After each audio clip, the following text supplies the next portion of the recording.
So first off, I want to thank you for this opportunity that you've given me to interview you. Sure. So I feel like most interviews are always good by starting off by asking the one question as who inspires you and why? Oh my goodness.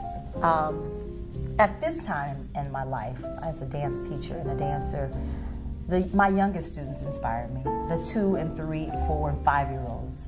They really keep me going. They give me the energy that I need when I see them and the brightness in their eyes, and when they get a step, like just a tendu or just a plie, or they can put their heels together. It continues to give me hope that I'm doing the right thing, and as long as I'm working with the young ones, I'll always have the energy and the inspiration.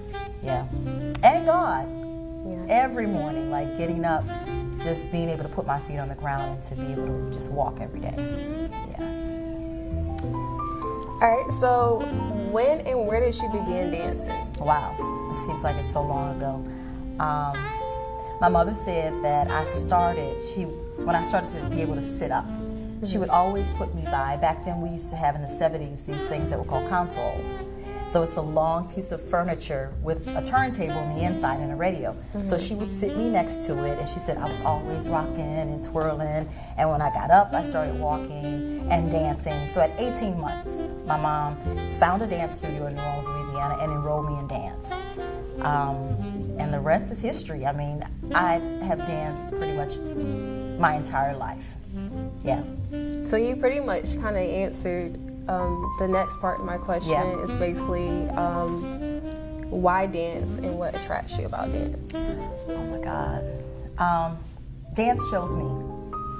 I truly believe that I did not choose it. That a combination of growing up in a home where there was music playing all the time, there was jazz playing all the time, in a city like New Orleans, Louisiana, where I believe rhythm is in the water and in the food, and you can be in your house and hear someone playing a trumpet or a marching band around the corner, or people dancing in the street.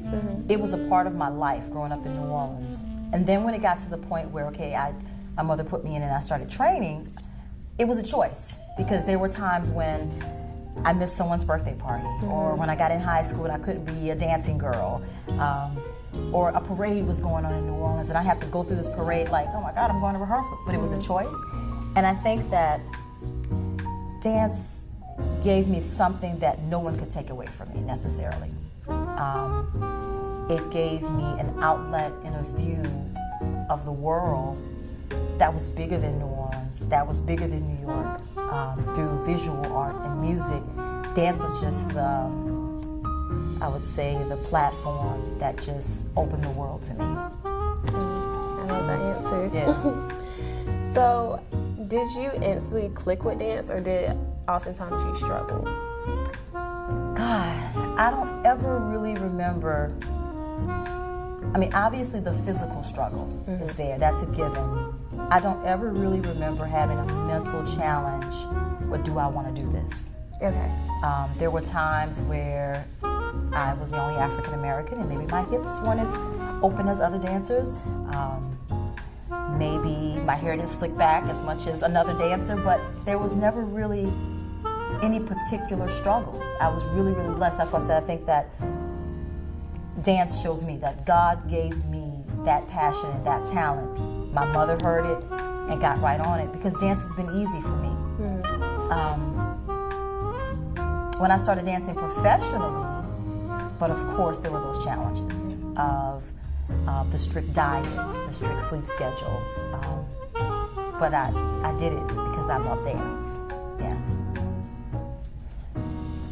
So, were there any times as a dancer you wanted to give up, or, is there a time that you ever wanted to give up? And if yes, what motivated you to keep pushing? There was never a time I wanted to give up. There was one year in middle school, I danced, like I said, from the age of 18 months. And at 18 months through 8th grade, I was only dancing in an after-school program in New Orleans. And there's a school called New Orleans Center for Creative Arts, where it's kind of like Davidson here in Augusta, Georgia, where we would dance from 1 o'clock to 4 o'clock.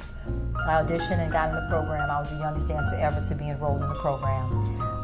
And I started at 8th grade. So when I got to my 10th grade year, I had to sit out for 1 year to catch up on my academics because I was missing so many classes. It nearly killed me. I still was dancing in the evening, but to not dance all day long and all evening long, I just didn't know what to do with myself. So there was never a time I ever wanted to quit. Even when I've only had one injury. I had a torn meniscus when I started dancing professionally with Garth Fagan in my 20s. And I came